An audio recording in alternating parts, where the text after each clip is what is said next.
Hi, naghahanap ka ba ng pwede mong mahiraman or naghahanap ka ng pwede mong gamitin pang negosyo o kaya naman naghahanap ka ng pangbayad ng bills mo? Nako, may offer ako sa iyo. Ito ang mga pay later offers na pwede nating i-convert into cash or baka may mga available na mga credit limit offer na po kayo dito. Unahin na natin itong si Home Credit Quarta. So, saan nga ba ito galing si Home Credit Quarta? So, si Home Credit Quarta po, galing po siya kay Home Credit app or dun kay Home Credit mismo. Kung familiar po kayo kay Home Credit, no? So, si Home Credit po, nag-o-offer po siya ng loan or nag-o-offer po siya ng credit limit offer na pwede nyo pong kunin or pwede nyo pong i-avail once na available na po ito sa inyo. So, ito po si Home Credit, no? Kung meron po kayo dyan, mga Home Credit, or kung meron na po kayo mga Home Credit Limit offer dyan, nagko-convert po tayo niyan, pwede po natin gawing cash. Yan. So, paano tayo ma-offer ng Home Credit Quarta? Madali lang po yan. So, pagkakaalam ko, ma-offeran ka ng Home Credit Quarta kapag nag-avail ka sa kanila ng Home Credit na product loan or cash loan. Saka kanila o-offeran ng Home Credit Quarta. So, dito naman tayo sa Skyro. So, ito ang Skyro Credit. So, ano nga ba itong Skyro Credit at saan ito galing or saan ito makikita? So, from the word po Skyro, makikita nyo po ito sa Skyro app. Ito po ay isang loan offer din po ni Skyro, no? So, sa pagkakaalam ko po, ma-offeran kayo ng Skyro Credit or Skyro Pondo kapag po nag-avail kayo ng kanilang product loan.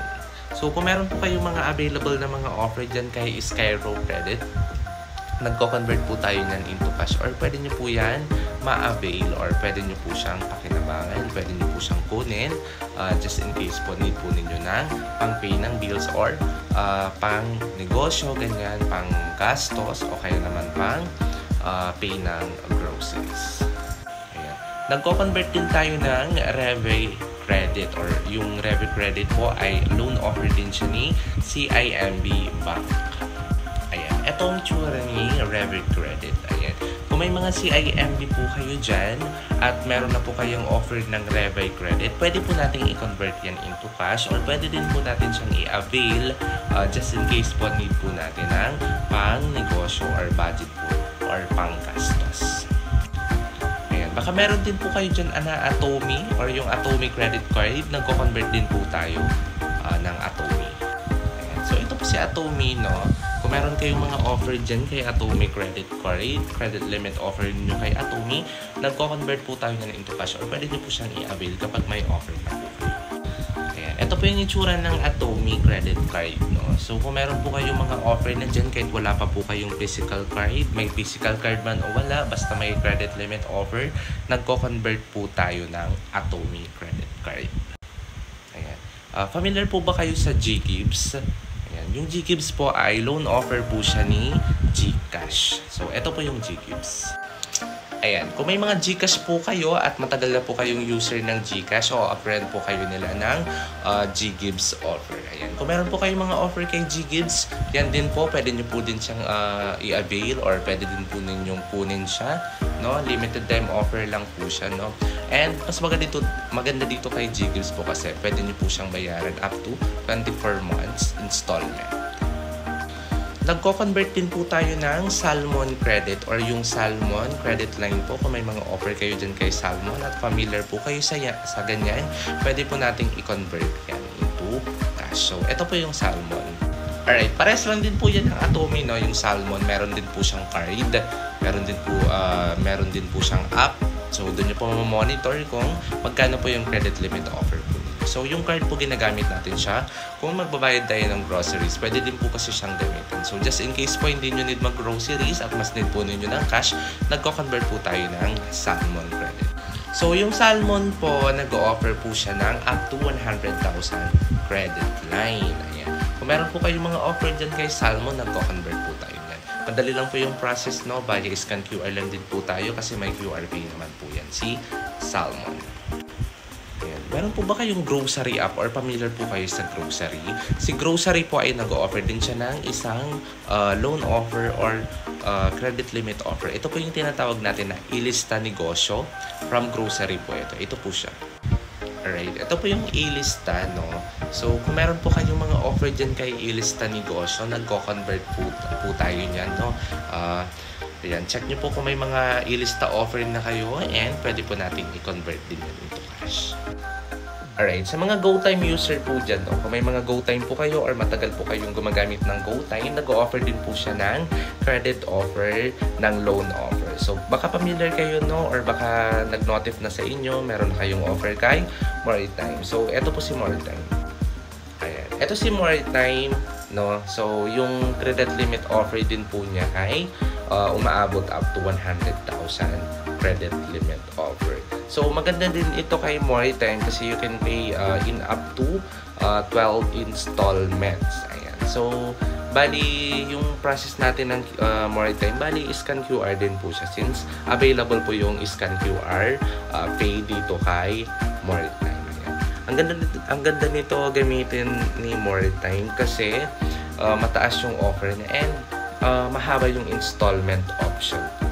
So, kung may mga Moretime offer kayo, nagko-convert tayo yan into cash, magandang gamitin ito. Eto, sure ako meron kayong mga ganito. No? Kung may mga credit card offer po kayo, yung mga credit card limit, nagko-convert po tayo yan into cash. So, available sa atin kahit ano pang mga credit card yan, BDO, BPI, Union Bank, HSBC, East West Bank, ayan, Security Bank, Mastercard, kahit ano pang credit card yan. Available din sa atin yung Maya Landers, Maya Black Credit Card, yung dalawang credit card po ng Maya, available po sa atin. Ayan, kung may mga ganito po kayong mga credit card, basta may mga credit limit offer, yan po yung kino-convert natin. Ayan, ito naman po yung sinasabi ko kanina sa inyong Maya, no? Yung mga credit card ng Maya, baka familiar po kayo dyan. Nagko-convert po tayo ng yung Maya Black Visa Platinum. Alright, so ganito po yung itsura ng Maya Visa Platinum. Ito po yung Maya Black, no? Yung offer din kasi itong. Bali si Maya po kasi meron siyang dalawang credit card na ino-offer. So, unahin muna natin itong si Maya Visa Platinum card. So, maganda po ito si Maya Visa Platinum kasi malaki po siya mag-offer, no? And then, maraming benefits to. Meron siyang free lunches, meron siyang, pwede siyang gamitin sa international and local, and may cashback din po siya. And maganda dito kay Maya Visa Platinum kasi meron ng update na magbibigay na sila ng installment. So, bali, parang din siyang credit card na offer ng mga banks. Meron na din po siyang ilo-launch ng, I think, up to 12 months na installment. So, dito naman tayo kay Maya Landers. Ayan. So, ito naman si Maya Landers, no? Kung may mga Maya Landers po kayo dyan, nagko-convert tayo ng into cash, no? So, parang parehas lang din po yan ng ibang mga credit card. So, kung meron kayong mga offer dyan, may Maya Landers kayo, may mga Maya credit kayo, mga credit card, nagko-convert po tayo ng into cash. Alright, so may mga offer dun po sa mga nabanggit ko, no? Message lang po kayo dito sa Facebook ko, John Lennon Pater. Kayo may blue check po yan. Pwede po kayo mag-message dyan. At para po ma-message nyo ako, mag-add friend po kayo. And then, para po, mag-comment po kayo sa mga posts ko para po check po natin. And meron din po tayong TikTok account. And meron din po tayong YouTube channel. So, kung may mga offer po kayo sa nabanggit ko, nagko-convert tayo yun into cash. Lalo na kapag need po ninyo ng cash, need ninyo ng pang-business, pang-negosyo, pang-gastos, o kaya naman pang-groceries. Message nyo lang po ako.